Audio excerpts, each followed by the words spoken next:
I was thinking about last Sunday's meeting, off and on this week, and I was thinking of how words can deceive and make you believe that you have something you don't have, or that that what the speaker is saying is what you should be doing.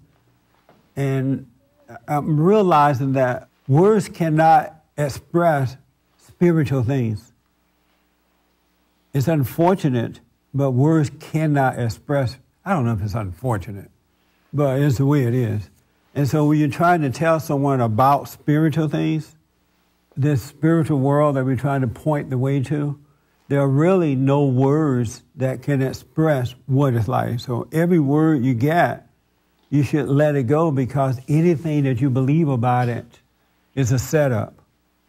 Because the moment you start believing about what is said about the kingdom, you hold on to the words of what is said, then you're not going to experience it and know what it is for yourself.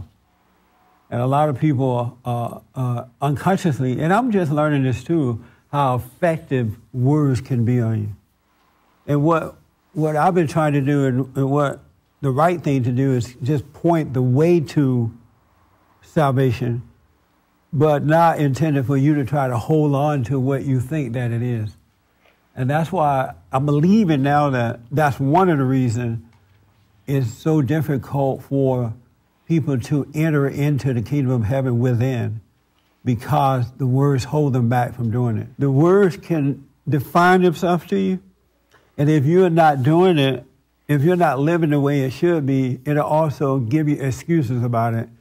And because you're hung up on words, you deceive yourself you're deceived about not having it. Just let words go in one ear and out the other. As a matter of fact, if you do it that way, you can't even be offended by words. But the moment you hold on to a word, if someone calls your name or say something bad about you or something like that, you're offended by that word because you hold on to it, and then the enemy start defining what that means, and then you become mad and it's over. That's why God said, well, I don't know, that's the only reason, be slow to speak, quick to hear, because there's a discovery inside of us, a revelation that we live by, a wordless world, a wordless reality. And you just live by it.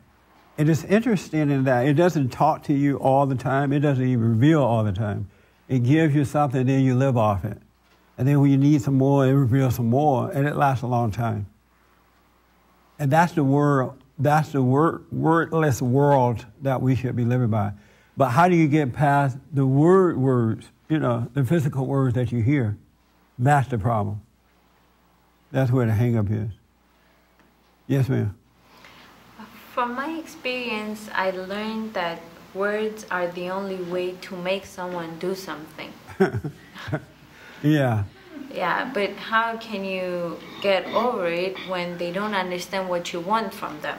Well, you have to communicate with people. But words are just a means to an end. So you have to communicate, but you should not live by those words. You should not hold on to them. You shouldn't take them personally. You shouldn't. Don't doubt them or believe them. Just let them go in one ear and out the other one. That, you got to communicate, but they're not the way of life.